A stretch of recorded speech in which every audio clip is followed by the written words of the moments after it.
naman po tayo ngayon sa bahay ni Kapluro po, Concepcion. Ito po yung kanyang tanim na nyug. Talaga naman, ang mga, ito pala ay lumang bahay.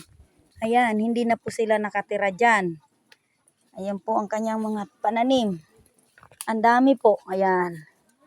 Yan pala ay luma niyang bahay. Dito po tayo sa tindahan. Ayan. Oh, Tatay Pluro! Oo, iyo nga po. Magandang tanghali po. Pangatlong bahay ko na yan dyan. Pangatlong bahay nyo na po ba? Nandun yung una. Saan po? Doon po sa kabila. Oo, yan. Yung Ah. una, dyan ako. Naayan po ang inyong may bahay. Dito. O kayo po ay may bisita pala, no? At gawa ng ito ay tindahan po pala, ano? Ito po. Kumusta po, Tay? Dito po tayo, Tay. At Ako lagi mabuti. Ewan ko sa inyo. silong-silong po tayo, Tay. At naulan po. Dito po ako. Ayan. Ali po kayo dito. Ali po kayo. Ayun. Marami po siyang bisita dito dahil may tindahan po. So, dito po kayo, Tay.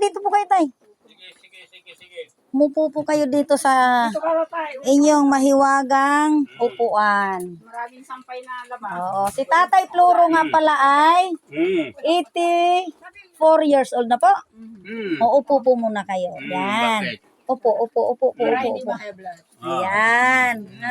Kumusta naman po ang buhay natin dito sa bukid? Dito, laging mabuti basta meron pagkain. Ayun. Ang inyo pong may bahay, lagi kayong sinasamahan. Ito po. Siyempre, Abo, hindi kami pwede mag-iwalay dahil malamig. Ayun nga po. Ganyan po talaga. Pag dito sa bukid, malamig. So, hindi po pwede na walang kasama, lalo kapag ganyan pong nagkakaedad na, kailangan may kasama. So, matanong ko po, ilang taon na po kayong nanirahan dito? Aba, kami dito na sa 20 na, may 20 years 20 years, 21 years, ganun. So, Sabi ko na sa kabila. oo. Ayun po.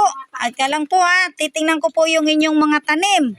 Ayan. Nasaan po baga dito yung durian? Durian po hinahanap ko. Ayan. Hindi pa namumunga po ano.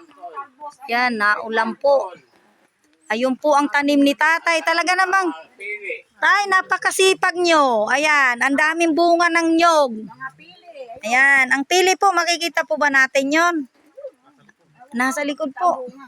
Saan po? Ito na lang pong kanyang may bahay ang isasama ko. Ayan po, si Nanay Francia po. Ayan, ang kanyang nyog. Ang dami po ninyong tanim, ha? Ayan, ayun, may langka na naman ako nakita. Ay, mayroon akong nyug na nakita doon, napakadaming bunga. Ayun, ito po yung pili. Yan ang pili. Ayun, may bunga. Saan po ang bunga niyan? Ayan. Ay, oo nga. Ayan ang bunga. So, dito po tayo. At mukhang, ayan po ang ulan, parating po. Parating po ang ulan. So, sisilong po ulit kami dito sa tindahan.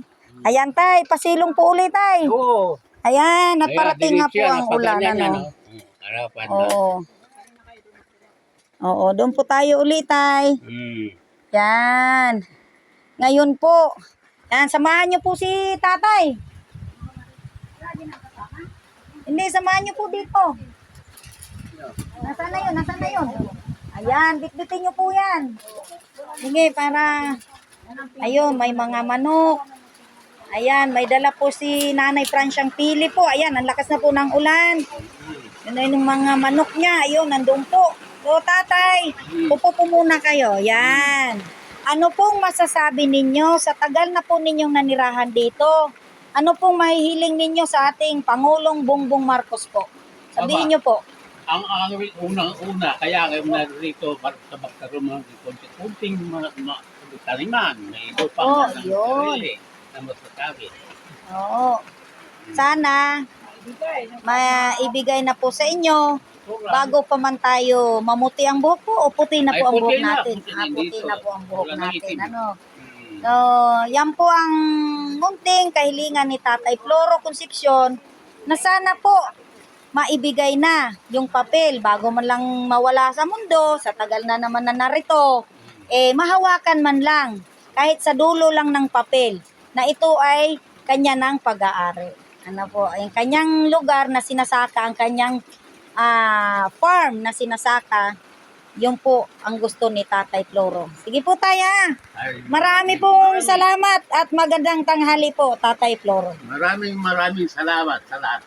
Okay po.